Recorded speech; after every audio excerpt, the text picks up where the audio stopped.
और दोस्तों, कैसे हैं आप लोग सब? होपफुली आप लोग सब ठीक होंगे, खैरियत से होंगे, फिट एंड फाइन होंगे।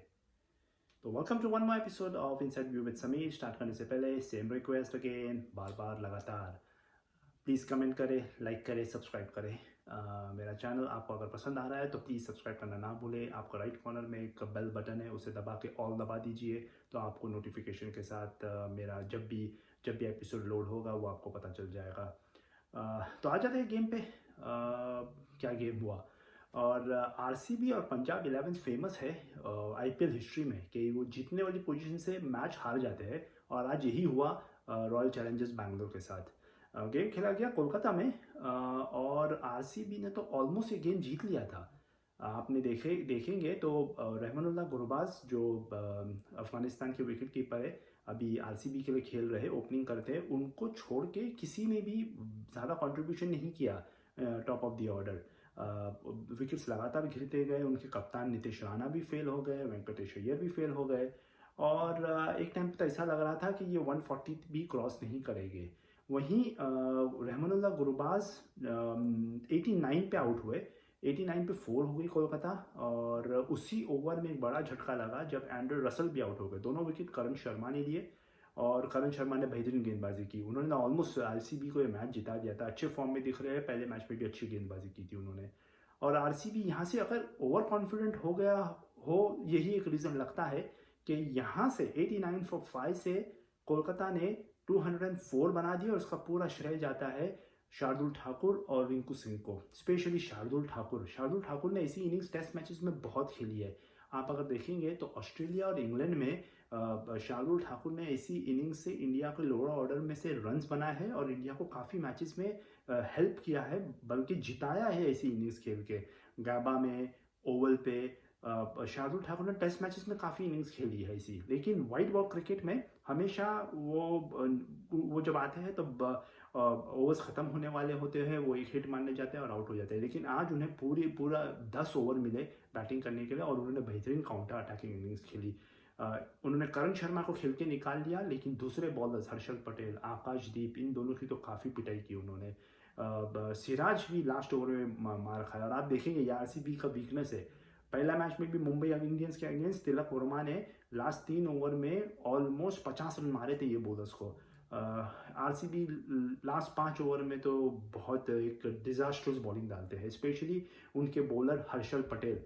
वो तो इंडिया के लिए खेल गए, लेकिन फ्रैंकली स्पीकिंग लिविंग रूम में भी आप बैठे हो तो आपको पता है कि अभी नेक्स्ट बॉल वो क्या डालने वाले हैं। उनके 2 बॉल फास्ट रहते हैं, एक स्लोअर बाउंसर रहता है, स्लोअर वन डालने की कोशिश करता है और बैट्समैन उसके लिए तैयार रहता है, और वही शार्दुल ठाकुर ने किया। Shardul Thakur is a much better player than Harshal Patel and Bhuvneshwar Kumar coming lower down the order. India हमेशा भुवनेश्वर कुमार और हर्षल पटेल को खिलाता रहा T20s में, लेकिन शार्दुल ठाकुर इनकी जगह आराम से आ जाते हैं टीम में। और इतने लंबे लंबे 6 मारे, 29 बॉल में उन्होंने 63 रन मारे और पूरा मैच का नक्शा ही चेंज कर दिया। ऑल राउंडर विकेट्स खेले। कोई भी बॉलर को कोई अगर हिट मार रहे थे तो क्लीन हिट था। उनकी बैटिंग स्टाइल यूनिक है। वो बॉल की लेंथ को जल्दी पिक कर लेते हैं, और अपने शॉट्स ऐसे एरियाज में खेलते हैं जहाँ फील्डर्स नहीं हो, और अगर मारते हैं तो पूरे पावर के साथ मारते हैं कि बॉल 6 ही जाए। उनकी दूसरे एंड पे रिंकू सिंह ने काफ़ी अच्छी इनिंग्स खेली। वो डटे रहे शार्दुल जब मार रहे थे, और एंड में उन्होंने भी हर्षल पटेल पे काफ़ी दो बहुत अच्छे शॉट्स खेले 6 के लिए। उन्होंने इनिंग्स को संभाल के रखा जहाँ शार्दुल अटैक कर रहे थे, और रन्स बनते गए। जब प्रेशर आया, आरसीबी के बॉलर्स एकदम डिजास्टर हो गए। वो फुल टॉस, हाफ वॉली डालने लगे, फील्डिंग लैप्सेस होने लगी, और यही प्रॉब्लम है आरसीबी के साथ। उनकी डेथ बॉलिंग, अगर आप वो हर्षल पटेल, आकाशदीप पे डिपेंड करते हैं तो बहुत डिफिकल्ट है। आकाशदीप न्यू बॉल के साथ अच्छे बॉलर है, बट हर्षल पटेल तो उनके 4 ओवर में 40 रन तो जाने जाना है। इनफैक्ट आज 3 ओवर में 38 रन दिए, बहुत ही ऑर्डिनरी बॉलिंग। हर्षल पटेल को तो मैं आईपीएल में 1 ओवर में 35 रन भी खाते हुए देखा हूँ। जडेजा ने 2021 में उनके अगेंस्ट 1 ओवर में 35 रन मारे थे, including no balls and wides. तो अब आरसीबी अगेन एंड अगेन उन पे डिपेंड करता है स्लॉग ओवर्स में बॉलिंग के लिए, जो बहुत ही डिफिकल्ट है। शार्दुल ठाकुर और रिंकू शर्मा की अच्छी बल्लेबाजी के कारण कोलकाता पहुंच गया 204 पे और इस विकेट पे 204 बनना नामुमकिन था। कोलकाता की पिच हमेशा स्पिनर्स को मदद देती है। जैसे ही स्पिनर्स आए, सुनील नारायण और वरुण चक्रवर्ती, उन्होंने विकेट्स लेना शुरू कर दिया। विराट कोहली और डुप्लेसी फास्ट बॉलिंग के अगेंस्ट टिम साउथी और उमेश यादव के अगेंस्ट अच्छी बल्लेबाजी कर रहे थे, लेकिन जैसे ही बॉल एक स्पिनर के पास गया, और ये दोनों मिस्ट्री स्पिनर है, याद रखना, दोनों मिस्ट्री स्पिनर्स है, बॉल को बाहर निकालते हैं, अंदर लाते हैं। उनके हैंड को अगर आप नहीं पकड़ेंगे क्या वो क्या डाल रहे हैं, तो आप आउट हो जाएंगे। इनफैक्ट वो करने के बाद भी आज विराट कोहली ने सुनील नारायण का ऑफ स्पिनर देख लिया था, लेकिन वो उसे मिड विकेट पे फ्लिक करने गए, बजाय इसके कि वो लॉन्ग ऑन की तरफ फ्लिक करे या लॉन्ग ऑन की तरफ स्ट्रेट बैट से खेले। उन्होंने मिड विकेट पे फ्लिक करने की कोशिश में मिस करके बोल्ड हो गए। डुप्लेसी वरुण चक्रवर्ती की गेंद पे टोटली आउट फॉक्स हो गए। उन्हें लगा कि वो लेग ब्रेक है, बाहर जाएगी, लेकिन बॉल अंदर आई और वो बोल्ड हो गए। अगेन उन्होंने हर्षल पटेल को ऊपर भेज दिया, जबकि आपके पास दिनेश कार्तिक, शाहबाज अहमद, एक सब्स्टिट्यूट जो आप इम्पैक्ट प्लेयर ला सकते थे, ये सब बचे हुए थे। इसके बाद वो हर्षल पटेल को ऊपर भेजते हैं।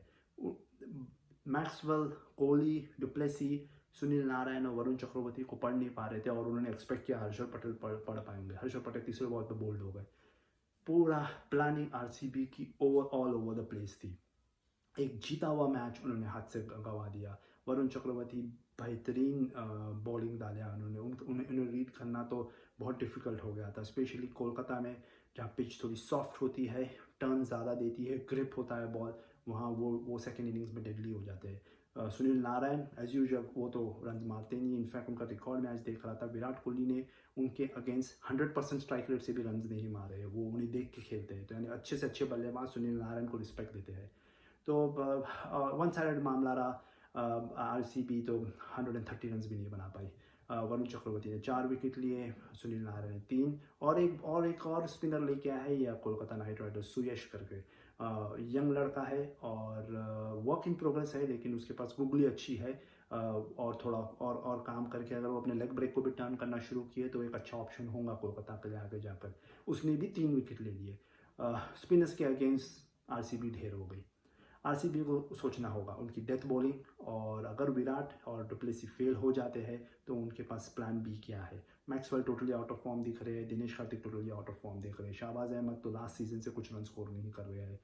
इन्हें ये प्रॉब्लम है। और कोलकाता भी सुपर साइड नहीं लग रही है, लेकिन एटलीस्ट उनके पास बॉलिंग है जो कोलकाता में स्पेशली डिफेंड कर लेंगे। और अगर उनके पास सोल्यूशन आ रहा है जेसन रॉय के रूप में, जहां वो शकीब की जगह पे जेसन रॉय आ रहे हैं ओपनिंग करने कोलकाता के लिए नेक्स्ट गेम से, तो ये ऊपर का टॉप ऑर्डर का प्रॉब्लम उनका सॉल्व कर देता है।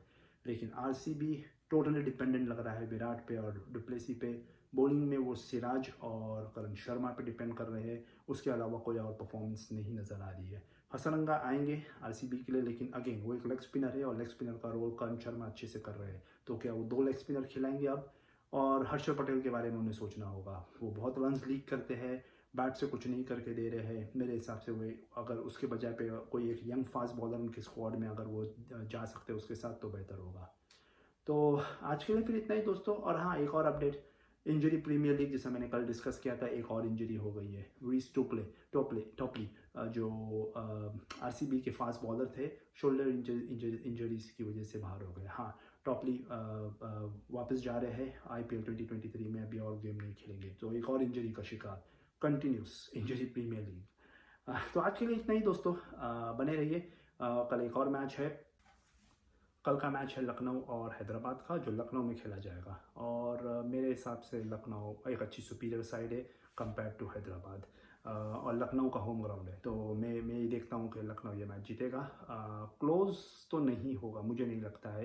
ये भी एक वन साइडेड अफेयर ही लग रहा है, जहाँ लखनऊ बाजी मार जाएगा। लेकिन देखते हैं, आज का मेरा प्रेडिक्शन रॉन्ग था। शार्दुल ठाकुर ने पूरा उलट फेर करके रख दिया। तो आज के लिए इतना ही दोस्तों, फिर मैं कल आता हूँ, कल फिर मिलते हैं। आप तब तक अपना ध्यान रखें, मुझे आप इजाज़त दें, और मेरी तरफ से सबको गुड बाय।